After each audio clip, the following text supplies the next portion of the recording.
Excellent. Hello. Welcome. Thank you all for being here for what is sure to be an inspiring and exciting exhibition about art with three really talented artists who are currently on display in the exhibition Chromatic Complexities, which is on at the Meek Arts Center. Uh, Before we get to meet everyone, I just wanted to take a moment to acknowledge that these lands on which we gather are the unceded and traditional territories of the Squamish Nation. And it is truly a privilege to be able to be on these lands that they have stewarded and taken care of since time immemorial. And it's a real privilege, again, to be able to celebrate all kinds of arts and culture with and alongside our host nations and the rest of our community. Um, my name is Stephen Snyder. I am the Gallery and Communications Coordinator for the West Vancouver Community Arts Council, and we are presenting Chromatic Complexities at the KMEEK in partnership with the KMEEK Arts Center. And it is truly thrilling to be able to show these artists in that space, in the communal spaces and lobbies of that Performing Arts Center. So thanks to the KMEEK for this great partnership and opportunity.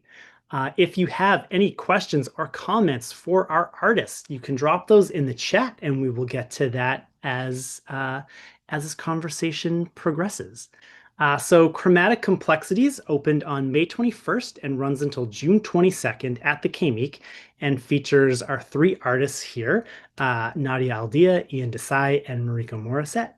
And the artwork they've created that you'll get a little bit of a taste of in just a few moments is really dynamic and full of color. Color is a really plays a big part in what they do and what they're trying to say, as well as exploring media and process and all of the complexities that go into making art and into expression. So we're going to get to meet our fantastic artists. We're going to start off with Nadia. Nadia, could you please tell us a bit about who you are? Sure. Hi, everyone. I am looking at four faces, Marika, Ian, and Steven. Well, sorry, three faces, including my own. But apparently there's like a world of people behind the screen also listening, which is somewhat nerve-wracking because I can't see who I'm talking to. But that's all right, something new. So for an introduction, as Steven said, I'm Nadia Aldea. I am 38 years old. I feel like my full-time job is a mom and the organizer of our busy family. We have three young kids and we have two dogs. So I feel like that really kind of consumes my life the most. But I feel like this other art part of me has been the biggest growth part in the last few years. I have finally committed and dove fully into something that I really love. And for the first time at 38, kind of like letting go of a lot of anxieties and fears around putting yourself out there. Because truly the art is you. And I think most artists don't like to be center of attention, but yet your art wants to be. So it's a very complex thing that I'm still kind of working on, I think. Originally, I am from Russia, so I am an immigrant to Canada, but I have been here for a very long time, since '97. What else can I tell you? I use my art, I think, in a way to process a lot of my misunderstood or not even like acknowledged feelings, or things that I just don't understand. I think there's a lot of depth and a lot of like complicated chaos in my pieces. A lot of it does come from a lot of challenges through childhood, a lot of adversity coming to a new country, not knowing English, always feeling like an odd person out. That hasn't quite changed, but I think I'm seeing it like a little bit differently now. To be different, I feel like empowered by it. and I see that through my kids. So their like uniqueness, I'm like, oh my God, I love it, right? So it kind of like fires back to me, and I'm like feeding off of them almost. Um, and yeah, so my art, I do so many layers, so many colors, as Stephen said, like color is a huge part. I actually tried to discipline myself one time and make a piece with just black ink, like just I just wanted to like challenge myself. It didn't work. I think I made it maybe like 20%.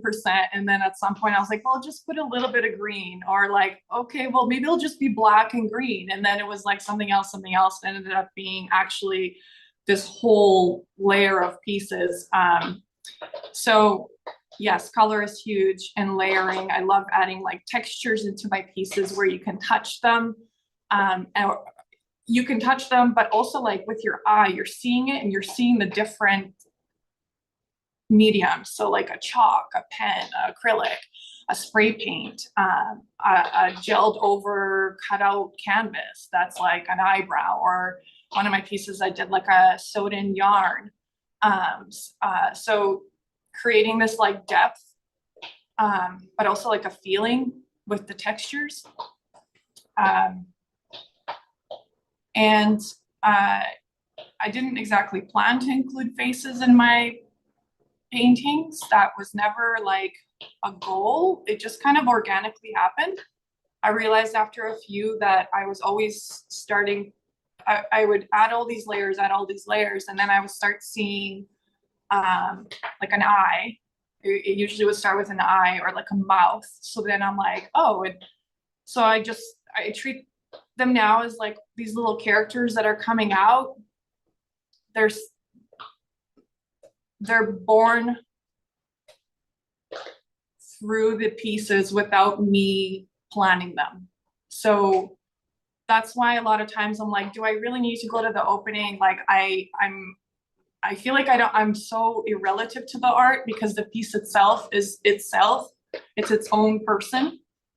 That sounds weird, not person, but I think you guys know what I mean. It's its own being, it's its own entity, it has its own story. I understand I'm behind the story, but there's just so much to see in it. And I actually prefer where people kind of like stare at my pieces and kind of get lost in them and create their own stories. I prefer not to tell them what I was thinking or what I was seeing. I kind of want the person to go on their own journey with it. Yeah, and a lot of times the faces or the body shapes are purposefully made in an odd shape or a little bit deformed, or the eyes are off center, the mouth isn't where it should be. And I'm doing that on purpose. That is the one thing that I would say is consistent and like made with intention, is to like challenge what a face looks like, to be different but beautiful. So yeah, I think that's all for me. Excellent. Thank you so much for sharing, Nadia. That was, yeah, really fascinating to The hear. one time you're allowed to ramble, isn't it? Yeah, yeah. When you're talking about art, yeah. Next up, Ian, could you please tell us a bit about you? Thanks, Stephen. Hi, everybody. It's really nice to be here and really wonderful to be included in this colorful and fun group show. My name's Ian Desai. I also have a whole career aside from art as a professor and a writer and a historian. I'm currently finishing a book on Mahatma Gandhi and his library, and that is what takes up most of my time. And art finds its way into all the interstices and liminal space of my life. I think my artistic journey probably began in earnest in 2008 in the field of book arts. I did a really wonderful project with my partner on creating a chapbook of poetry that then morphed into special editions and chaos and beauty of ink and play and color. And I remember I did a woodcut for that book, and it only took me, I don't know, maybe 25 minutes to do. Um, it's a little image of the Portuguese poet Fernando Pessoa that's taken off of some graffiti from the Lisbon subway. And in that 25 minutes, like I did this while I was at graduate school, and graduate school, most of it is a blur, but that 25 minutes, I still remember like each of them. It really like stopped time for me. And that was really a powerful and beautiful experience that I've held on to. Um, and I think, I was thinking in preparation for this talk about my artist journey, which is very much emergent, full of imposter syndrome and anxiety. And I thought maybe there's kind of like three stages to this journey that I'm on. There's the making of the art, including like having just made so much that it becomes a force in your life. There's the admitting to yourself that what you're making is art. And then there is the admitting to other people that what you're making is art.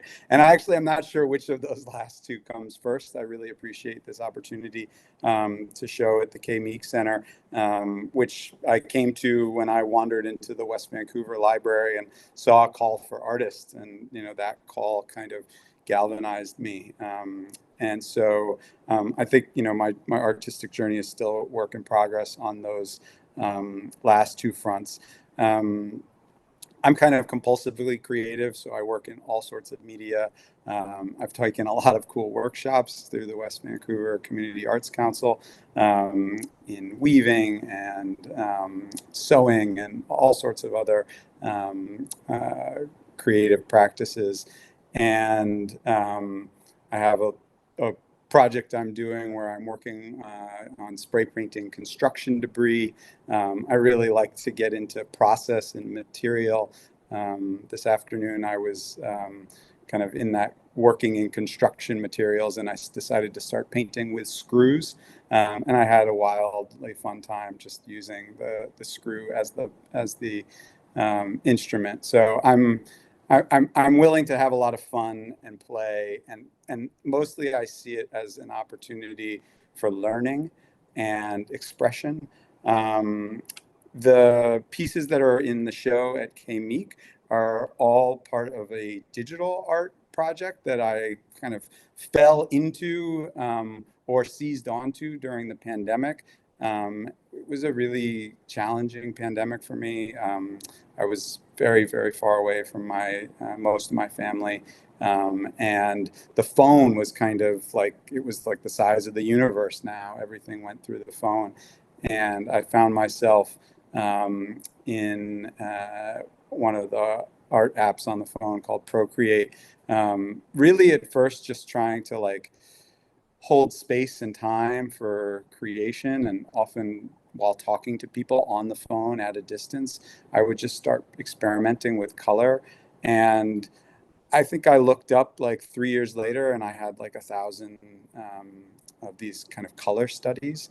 And they're often not intended for display, but some of them were really really fun, and I got excited about sharing them with people. And it's been this incredible journey, which I'll talk about a little bit more later, to take what's been, on screen and bring it to a physicality. It's been a whole new part of the process. People who know me, who are watching this online, will know I'm very like anti-internet. The phone is like my enemy, and I kind of like conscripted it into this artistic practice. So I think I'll leave it for there for now, but I just also want to reiterate my gratitude for the opportunity, and just kind of like the real fun and glory of community arts, of the Arts Council here, of just learning and playing, and the opportunity to kind of exhibit with two other colorful and wonderful artists. So thank you. Awesome. Thank you so much, Ian, for sharing a lot. And again, a lot of really great insights there. I love the having to conscript your phone to make art. Next up, Marika, could you please tell us a bit about you? Oh, gladly. Thank you so much for this opportunity to be part of the Meek exhibit. I'm really excited about it and love Nadia and Ian's work as well. And it's just wonderful to be embracing color as the main theme and exploration of this exhibit. For me, my art journey started, I guess, when I was a child. I was always quite creative. Like I like to take oil painting classes every Friday night. I remember going to Lucille Belil's house every Friday, and we'd always have a different subject to paint. And I would act in school plays or being in the school choir, things like that. But I never imagined that this would become my profession years later. It was always something I did on the side as a hobby. But I do recall when I was young working on one of those oil paintings, just getting so frustrated trying to get this picture just right. I think it was a landscape that I was working on, and I just couldn't quite get the details to look the way I wanted, and I was very frustrated. So I just took my palette knife and smeared the paint and just completely covered over everything. And it felt so freeing. And that's when I discovered that I'm more of an abstract painter. I just love the looseness of it. In other aspects, other areas of my life, I've always been a perfectionist, very detail oriented, but with my art, I feel it needs to be freeing, playful, fun, joyous, just get to unleash my inner child. And just, I've been a professional artist for 4 years now. I had worked in a corporate environment for many years, just having art as the hobby on the side. And I was very shy to show my work all these years. But I worked at Capilano University as an executive assistant to the president and the board. It's a very different role and type of career. But I was always talking to the other people in the office. Oh, I painted on the weekend, and they could see my enthusiasm, and they're like, "Bring in your art, Marika, show us." And I was quite shy, but finally I came around and I'm like, okay, I'm going to bring in one or two paintings and share them. And slowly but surely, that really built up my confidence. And it was really exciting to see my art hanging in the hallway of the president's office. And then for Christmas one year, I decided to make cards for all of the leadership team employees, and I featured my artwork on the cards. And somehow the manager of the bookstore got a hold of these, and he's like, "Oh, let's sell these in the bookstore. These are fabulous." And so I never intended initially to commercialize this or turn it into something, but honestly, it's just been step by step, things just unfolded, and the journey as an artist I kept getting doors opening up for me, and seeing that my joy in something that I was doing could bring joy to others and uplift them and get them excited, is what's really sustained my level of enthusiasm and energy for creating art. And my style, abstract expressionist, when I discovered fluid art, the ability to take acrylic paint and add pouring medium and throw in a few drops of silicone oil and then pour these substances onto the canvas and have things magically happen. I feel like I'm co-creating, and it's not just me, there's something else, some higher power at work that comes through in the art. I get to choose the colors and the techniques, but there's always some element of spontaneity and surprises that come through as the paintings emerge very organically with fluid art. And so I'm looking forward to sharing more about my process later on, but it's just been a wild journey. And like I said, I've been doing this professionally for 4 years now. So I did join my local Burnaby Artists Guild where I live. And then I joined the Federation of Canadian Artists and then their Fraser Valley chapter. I decided to join the West Vancouver Community Arts Council, North Van Arts, Surrey Arts Council, Langley, and the South Delta Artists Guild. So even though I started off really not knowing anybody in this field, it's just been a wonderful journey, and I keep learning and growing as an artist. And yeah, it's just a wild ride. Sometimes I have to pinch myself that this is my life now. Oh, wonderful. Thank you for sharing, Marika. It's great to hear all your journeys and journeys that you're still continuing to go on. It's great. And hopefully, now that you've all met, that's two more artists that you've been able to make connections with. Uh, Next up, we're going to take a quick little tour of the show to give each a little taste of what you can expect when you go see Chromatic Connections at Chromatic Complexity, sorry, at the K-Meek.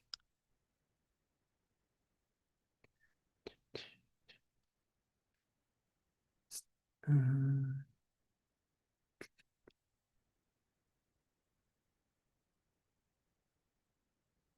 there.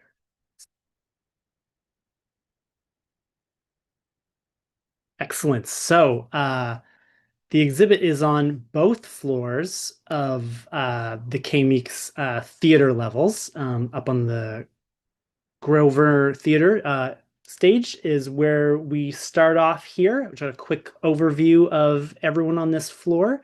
And then we get to start off here with Nadia's work.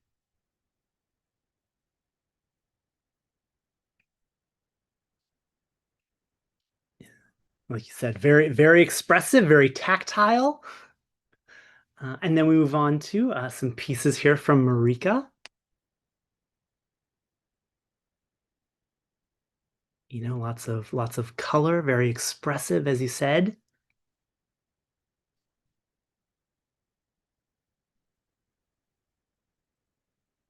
And then we get into some examples of Ian's work, which again, yeah, colorful, emotive. Great to think, that they were created just on a device, as simple as a phone, and now they're up for everyone to see. And then if you go downstairs to the McEwen Theater, there's more artwork there.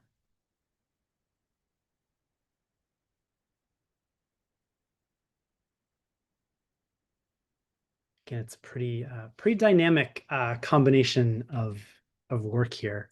And then this wall here, just by the stairs, we've got more of Marika's pieces.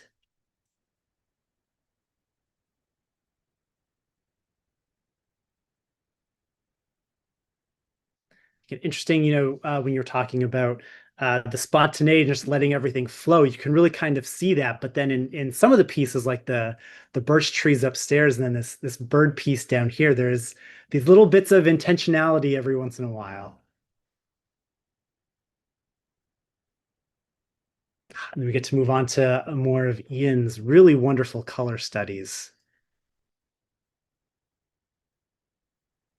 Just the video doesn't really do too much justice, but there are so many layers happening here. You really have a real joy getting up close to see all of them.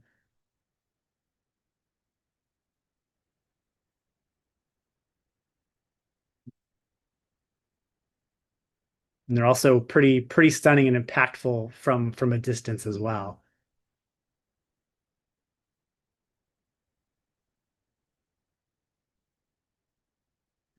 And then we get to move over to the rest of Nadia's body of work on display.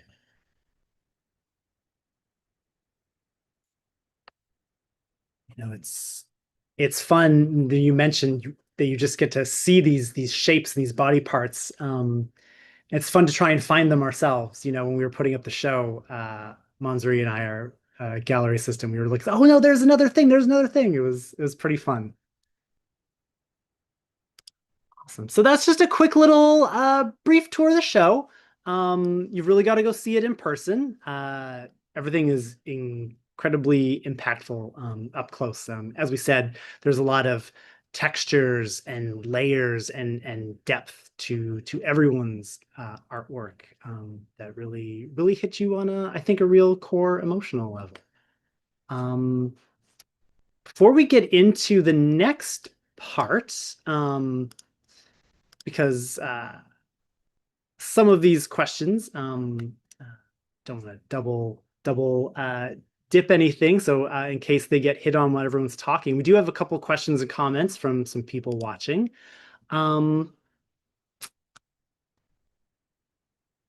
Leo asks a question of Nadia. How do you enjoy the time when you're painting?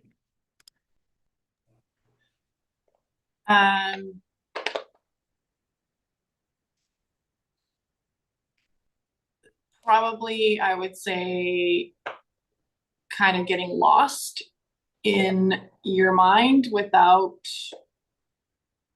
thinking about anything except what you're doing, but not even thinking about what you're doing at the same time.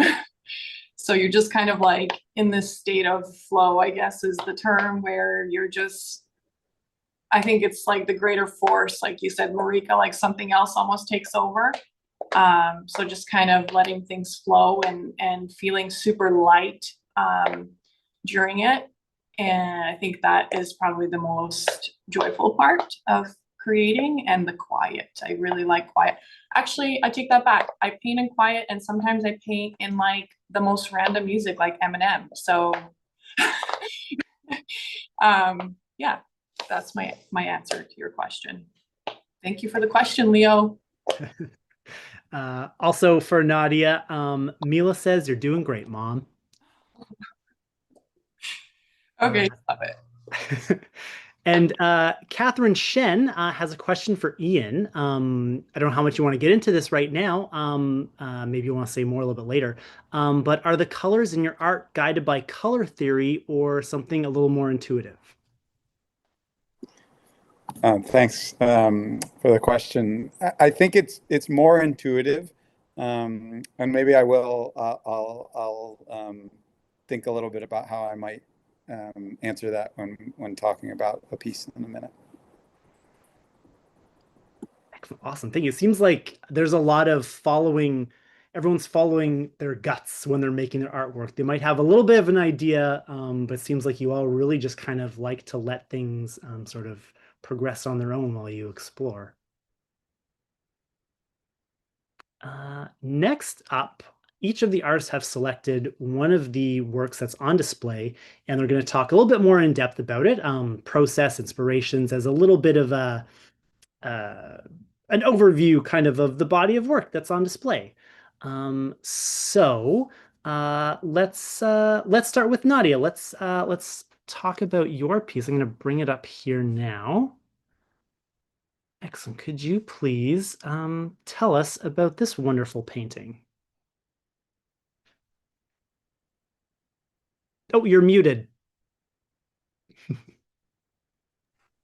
Okay, good. Thanks for that, Stephen. Yes, so this is one of the 6 pieces that are up at the Meek. It's quite large, like most of my work. It's a 48 by 48 wood panel. I had actually made this one probably about 2 years ago. If you see behind the faces, there's a lot of layers, a lot of colors. There's acrylics and spray paints. I usually start on the floor and just kind of, someone asked me once, "Oh, what are the paints that you use? They're so vibrant." And I said, "Oh, I have no idea. I don't have a brand that I go to. When I go through the art store, I'm buying by color. So if I see something, I'm choosing that because it's the color I like."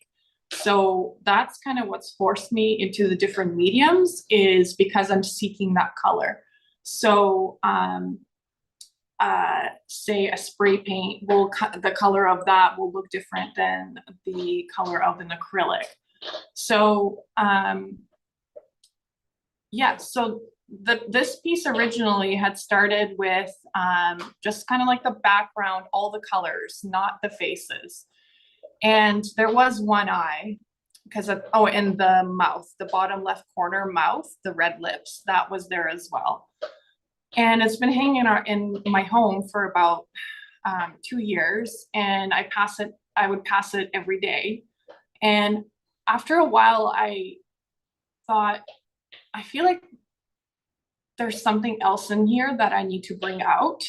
Because every time I would look at it, I would start seeing the space. So I pulled it off the wall and brought it down to my studio. And I was quite nervous because it was one of my favorite pieces, as it was. But I really wanted to add to it. So I decided to take a picture of it on my iPad and going to Procreate, like Ian mentioned earlier. And I added the faces, just kind of what I think maybe I could do with it. And when I did that, I looked at the image on the iPad, and I was like, okay, I think I can commit to this. I think we can do this. So I started with from left to right, brought forward this character on the left, bringing in that eye on the right. I usually do start with the eye, and then from there, I usually go like nose, then I do the ears, and then the chin, and then usually the mouth, then chin, and then kind of like wrap everything in with the bold haircut. Someone recently asked me if there was a reason that I do the bold haircut on them all the time.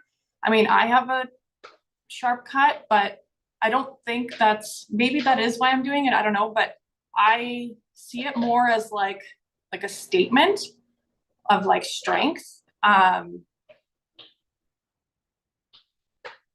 A lot of times when you see like these old Egyptian goddesses, they had these like really blunt cuts all the way across with their bangs, and I don't know, I just feel like it's like a symbolism of strength.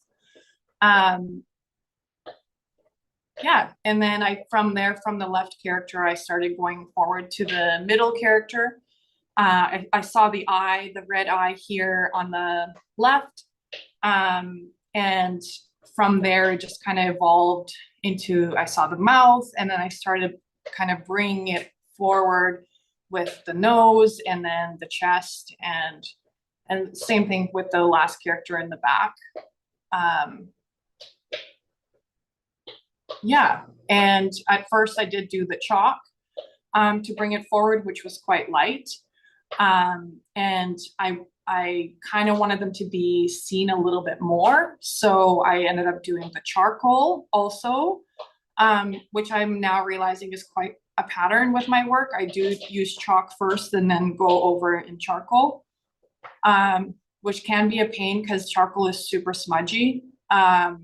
And because I press mine really hard and it's so chunky, it like no fixative seems to work. But I just love the look of it, and I love the feel of it when I'm scraping the charcoal, especially on the wood panels. It's super satisfying. Yeah, and once the faces were done, I thought, you know, I love the faces so much that I need to bring in the eye to them a little bit more. I wasn't sure how I was going to do it. Again, you like really have to learn to trust the process and trust yourself. So I ended up kind of like using a paper and a spray paint and covering up the parts of the bodies and spray painting the outside layers to create this kind of like shape, I guess, around the faces. And yeah, and this piece, coincidentally, like even the original was called Grow, which I find now like really ironic and kind of beautiful in a way because it literally grew. And it's kind of like, I think like a symbolism to like where I was, say 2-3 years ago to where I'm going towards with my pieces now. Yeah, that's about this piece particularly. Thanks for listening. Oh, totally. Thank you so much for sharing. Is that something you find that happens a lot with your work? Like it's never done, or are you always kind of going back to pieces? No, I would say I do reach a point where it's done. Yeah. Yeah. Yeah. And sometimes I've only retouched, I think, 3 works where I went back. So it's not my usual. When I feel like it's really completed, I feel really happy with it. And once it's framed, it's completely its own being now. So this one now is framed, just like almost all of my work that I show or that goes into galleries, I frame. I try to be consistent with like a nice clean gold frame. I feel like the gold with my colors really brings everything in really nicely. And it just like packages it. I feel really good about it. So once the frame is on, I definitely don't touch it, and it's like it's a good feeling. Excellent. Yeah, well, everything definitely is its own, as you said earlier, kind of its own entity, its own person. They're all quite unique and distinct, even though you can see your touch and everything. Everyone is very much singular. That's pretty great. Pretty impressive. Thank you, Stephen. Awesome. Well, thank you so much for that, Nadia. Next up, Ian has chosen a really dynamic piece. Let's hear all about it. Thanks, Stephen. So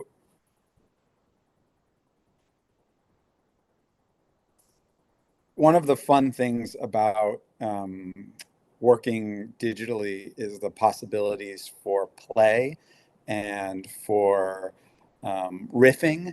And so actually maybe the first thing I want to say about this piece is this piece was born of another piece. This piece has a sibling or a parent. And so I invite you to try to look behind the blue at the front of the image to the pink underneath, which and even a little bit of the white, and what the relative of this piece is an X.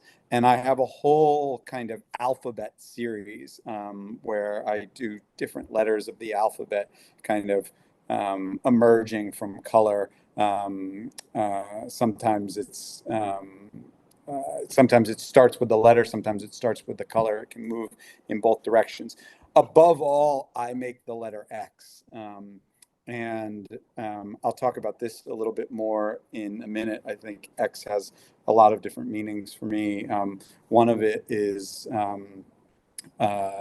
a combinatory meaning. I'm a mixed race person, and so I see the crosshatch of the X as a great kind of representation of combination. And so this image called hyphenate, and in parentheses X plus exclamation mark.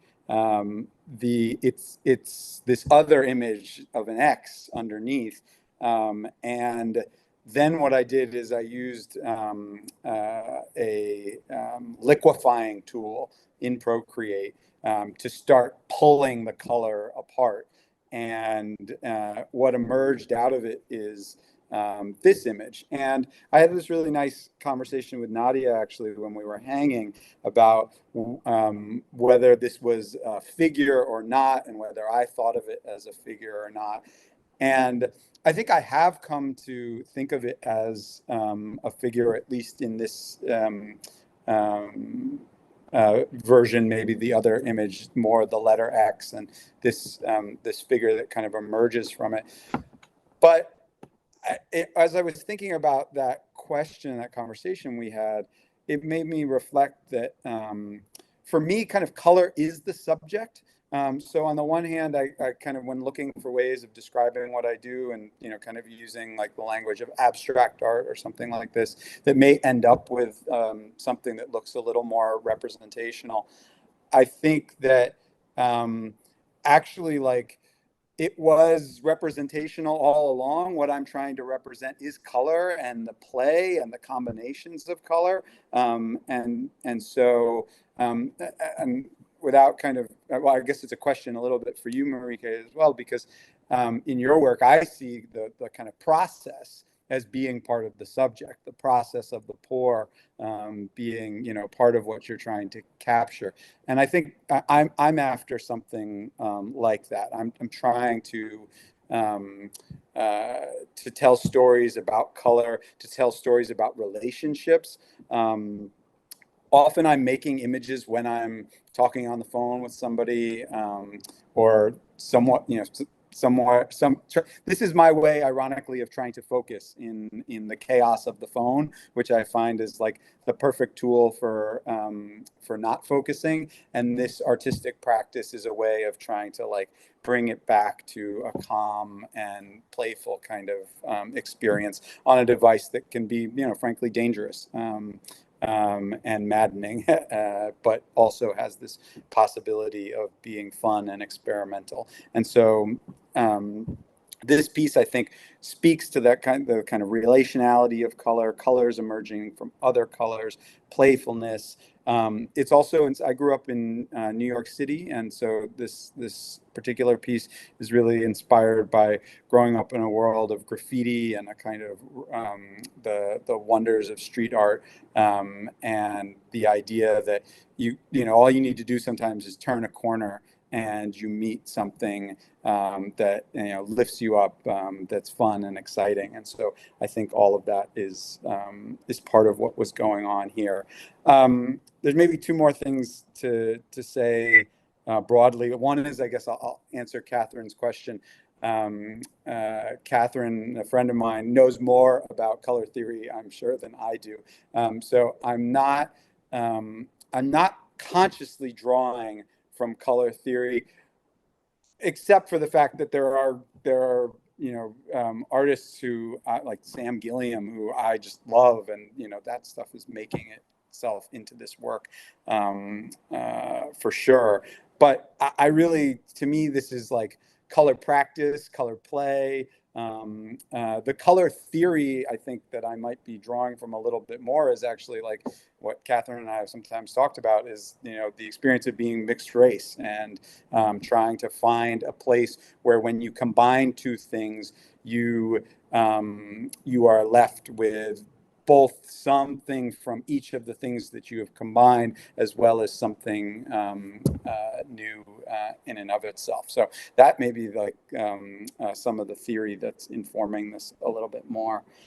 I think maybe the last big thing I'll say is that the process of going from phone to physical is itself an artistic practice. It's a collaborative practice. It requires my partner, Jana Lee. It requires friends like Catherine. It requires Stephen. It requires several different printing studios. The first version of this that I did with no lamination, and I loved it so much.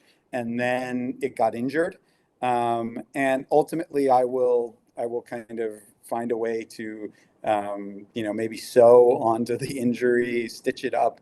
But then I had to go try to do it again. And it was almost impossible to create the same exact effect twice. And I was working with an incredible printer in Vancouver named Hugh at the lab, who may be known to some people. It really was so wonderful and generous with his time.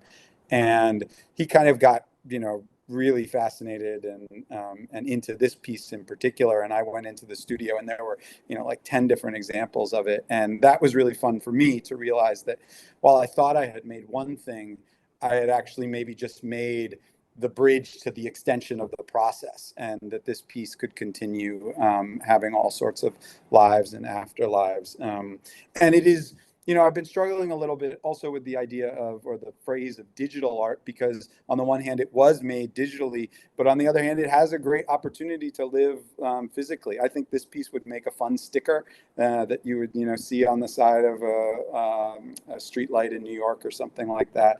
And so it kind of takes me back to my root in letterpress printing, where all of a sudden how you create the image in physicality now becomes the latest challenge and the latest opportunity for continued play. So that's a little bit of the journey of this particular piece that maybe hopefully gives some insight into how I've been working in general, and what the relationship is between when I work digitally and when I work physically, and what I try to learn from one modality and kind of bring into the other. I think maybe that's the common thing, is I'm always really just trying to learn and think, and it goes from that intuitive practice, and then I think tries to become a mindful one. Thank you. Awesome. Excellent. Thank you so much for sharing. Yeah, a word that kept popping up was relationship, which is I think really great and says a lot about your work, because there's, as you're saying, there's these relationships between the colors, there's relationships between digital to physical, relationships between viewer and artist, between this play and sort of intentionality. Um, your work has a lot of really, it's fun, it's vibrant, but there's also some of your pieces. There's a real nice stillness to them. So I'm just curious about what that relationship is like, and where does that come from? You think the sort of two sort of sides that are present. Yeah, that's really nice. Thank you for that. And I think there's a way, like if you were to get really close to this piece, or if you were maybe to see the one that is more the kind of solid X, you might find that some of like the energy in this starts to take that more solid shape. And so I think both are certainly possible in my work. I think I actually want to answer the question though by like pointing to relationships. Probably my biggest influence as an artist is my best friend Kate, who passed away during the pandemic, and who was just an outstanding and mesmerizing artist. And I think like one day maybe we'll be even like discovered as one of the great artists of North America, who we lost way too early. And in watching her as an artist and watching her relate to me, and kind of after she passed away, that really gave me permission to just go for it. And I think that the relationships between color in my work is a reflection of how I see the relationships between people and the environment. I just see us all as living such embedded lives, and everything being connected to everything else. I guess one other little part of my practice that's kind of fun that I can do digitally is often I'll start a new piece with the brush or the color of the last piece, just as a kind of like a fun place to start with, to create this kind of daisy chain. And so, yeah, I think I don't even think I fully have the words to unpack it, but relationships are really like what drive the practice, and hopefully what I think some of the outcomes are. Like I want people to feel their own connection to the work and to other works of art they see. I mean, that's why it's so fun to be in this group show where like we're all doing different things, and then you see it kind of all come together on the wall. Totally. Thank you so much, Ian. That was very insightful. Thank you. Next up, Marika has chosen a great piece as well. Let's have a look at that. Awesome. Yeah, please tell us all about it. Yeah, so I call this piece Birch Dreamscape. It's a 20-inch by 20-inch piece, and I started off with the fluid art backdrop, and I had the intention of doing birch trees to this painting all along. This is probably the 10th in my series of birch tree paintings that I've done. And when I started off, they weren't all very colorful backgrounds. They were more tones of greens and blues, so you could clearly kind of envision water and grass or sky.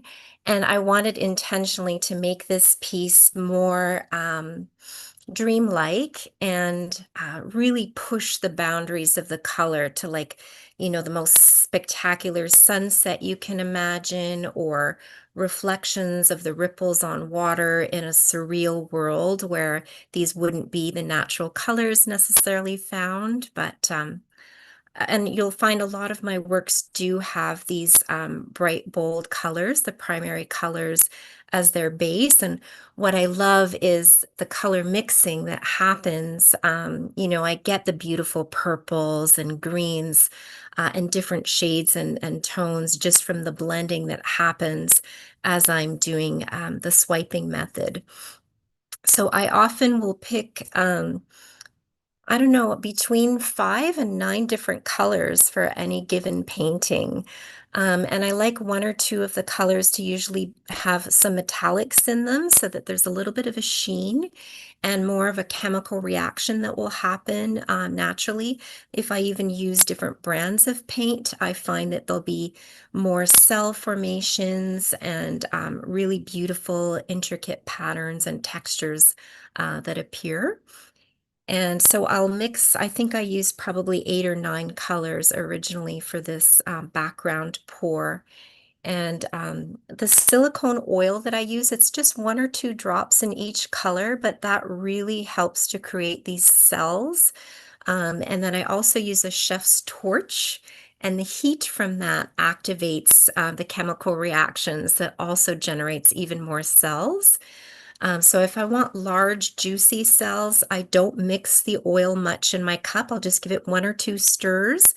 If I want really, really tiny cells, then I'll mix a lot, and that way it gets more blended. So I've learned a lot about the chemistry behind it. Well, not necessarily a lot, but enough through experimentation and play that I can kind of have a bit of a plan in mind. But like I said earlier, I really like to be spontaneous and just go with the flow, literally. It is a pouring medium. And so in this particular painting, I used a swiping technique. I started off just pouring the different colors onto my canvas, just in very random fashion, but then intentionally taking white and swiping it from right to left slowly across the canvas, just skimming the paint very slightly so that I'm not scraping it off the canvas, but touching it lightly enough that those cells start to form and the colors blend on the canvas as I'm doing the swipe motion, and using my chef's torch to bring up the cells. And so the background piece, to me, I want the viewer to be able to see something vibrant, bright, energizing. They can picture sky, they can picture pieces of water or land, whatever their imagination, wherever it takes them. I want the viewer to have their own journey there. And I waited 6 weeks for it to fully cure, and then I had to degrease the painting of any of the oils. The silicone oil does not like to have varnish or resin or any other thing on top of it. So I wait the full 6 weeks for it to cure, clean that up, and then I apply the birch trees on top. And the reason I'm choosing birch trees, I guess it's somewhat personal. Growing up, we had a cottage on a lake, and there were a lot of birch trees there. And I remember as a child just seeing the bark peeling and being fascinated with that, just the character of the black markings on each tree. It just felt like each tree had its own personality. And just, I loved touching the bark, the feel of it. So I've actually used crackle paste here, and I rip pieces of painter's tape to create the outlines for each of the tree trunks. And, I was somewhat strategic with how I wanted to place the trees, so that there was still some places for the eyes to rest in the middle as you're sort of gazing at this scene. Um, but yeah, I do that in several steps. So first applying the crackle paste, waiting for that to dry, adding the black markings, adding some shadowing along the edges of the trees, so thinking about where the light is coming from. And then I remove the tape and then work on the branches. And I actually do that with a Posca marker. I find it a lot easier to do that than to try and paint it with a brush. And I wanted to purposely leave the trees bare of any leaves so that you're taking in more of the beautiful background and not having it be too busy with leaves on top. Because you can even picture some of the background potentially being the leaves, depending on how you're looking at this piece. Yeah, and it's just a nice juxtaposition, I think, between the complete abstraction of the background versus the realism of the trees. And so it's sort of has a quiet calmness and serenity to it, the grounding of the trees, but also the joyful, expressive, very abstract background that hopefully brings a sense of excitement and aliveness to the piece as well. And not all of my paintings will have the realism incorporated into them. But I just do find it's an interesting juxtaposition to have order and chaos, harmony and excitement, all kind of presented in the same painting. Um, yeah, and it's open to the viewer's emotional interpretation. Yeah. I don't know if the other artists have questions or any comments online, or if you wanted to ask something, Stephen. Awesome. Thank you so much for sharing, Marika. Uh, I'm not as familiar with your techniques, so it's great that you were able to explain some of them. Mm. It's a nice little education.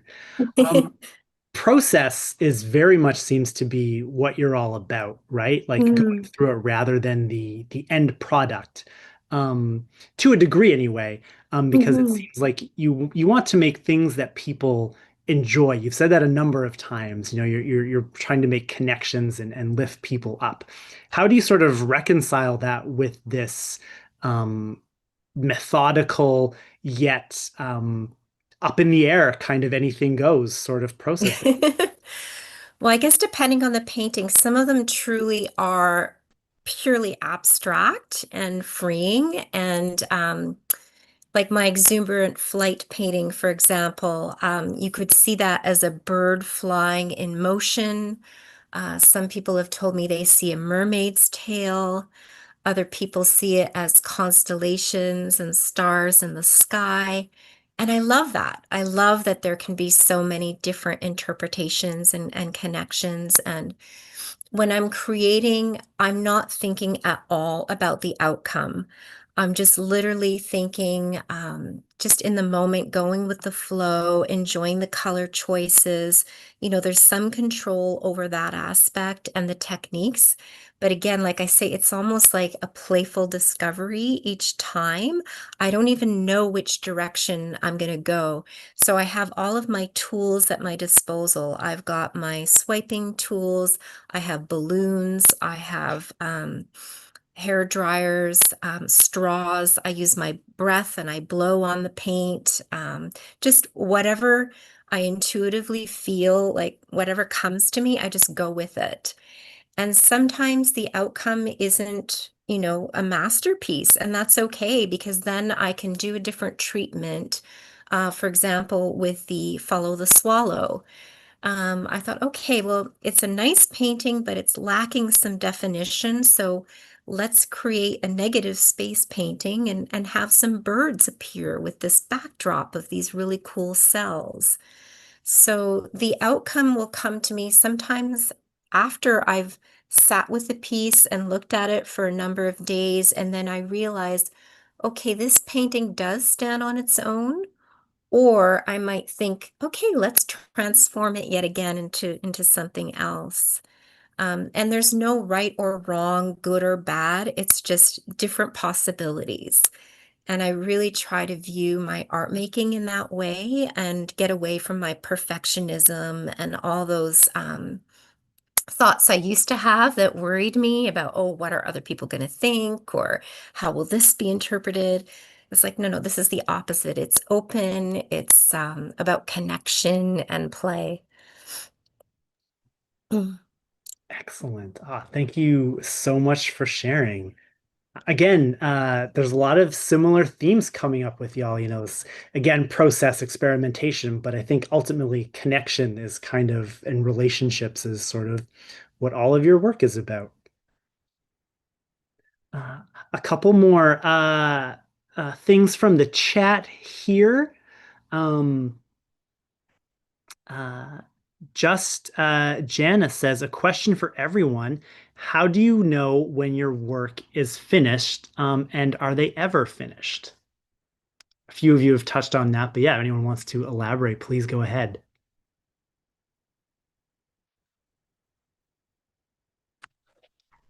Oops, there we go. I'll answer that. I kind of giggled at the question because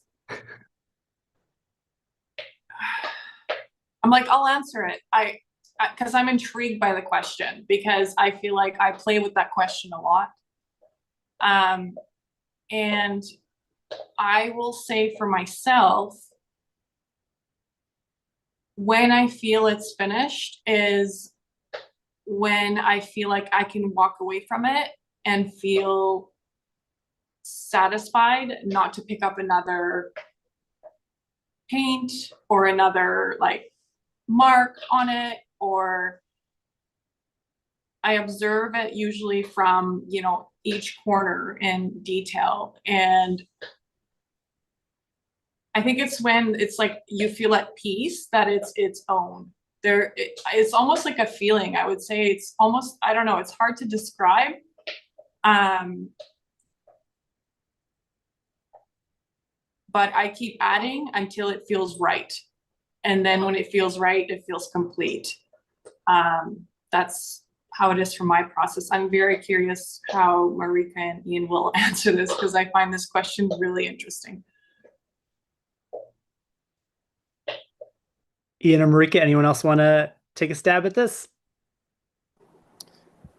Sure. I think I would say two things. One, one of the fun things about working digitally is you can duplicate and keep going. And I actually had this, I hope this people enjoy receiving this imaginary kind of experiment. But watching the other two pieces that we've looked at today, I thought, like, wouldn't it be cool if there was also a digital version of these where you could then just blur it, and all of a sudden, like, the color would even, which is, I think, like, in and behind and around, but all of a sudden, like, the trees and the faces, like, they just had a form just as color. And that's not to say I would like that better. I would like to see the two things like side by side. And digitally, I often do something like that. So there is one way in which, like, the play continues. But I think maybe part of what I do in trying to finish things is kind of the move to the next thing. And so I think I had a lot of fun. For example, some of the pieces that are in this show, there's a whole series that were created in 2002. And then I made one this year that is kind of the family. And I realized, kind of inspired by these earlier ones, but it has some slight differences in process and look. But now they're hanging all together. And it was kind of like making the new one allowed me to, start to see the other ones as, okay, like they existed, and they have also kind of given rise to the next wave of things. And so I think the process just continues, and that lets me kind of be okay with, a work kind of coming to a resting point. Excellent. Thank you. Marika, do you have anything to add? sorry for Sure. defacing your work, if both of you, if you didn't that thought experiment. Yeah, I mean, there's so much to say, but it's just to sum it up. I mean, for me with this technique, if I keep swiping too much, everything turns to mud. I've learned the hard way. Like if I keep mixing and mixing and over mixing, the results just get worse and worse. And so I guess I've learned to stop before, like keep playing and having fun, but know when to stop. Just through trial and error, basically. And then for me, I'm often working on more than one painting at a time. I have all my colors and cups ready, and I might pour 3 or 4 paintings that day.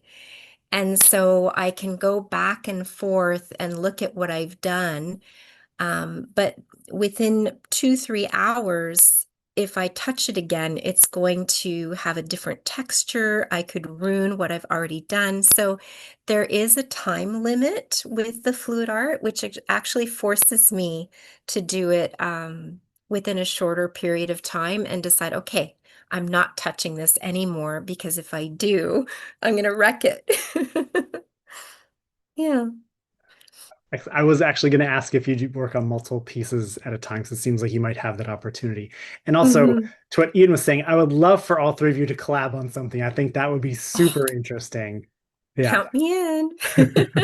I was gonna say that I love your idea of like turning one of like say taking a digital image of one of my paintings and literally smudging it. I there's like a child part of me that got really excited at the idea of that, of like I'm not ruining it, but just like and just to see what comes out. I think yeah, I'm up for that. I like Ian's idea. That sounds fabulous. Excellent. Can you Yeah. find us some more space on the wall, Stephen? We'll have to do another show. Awesome.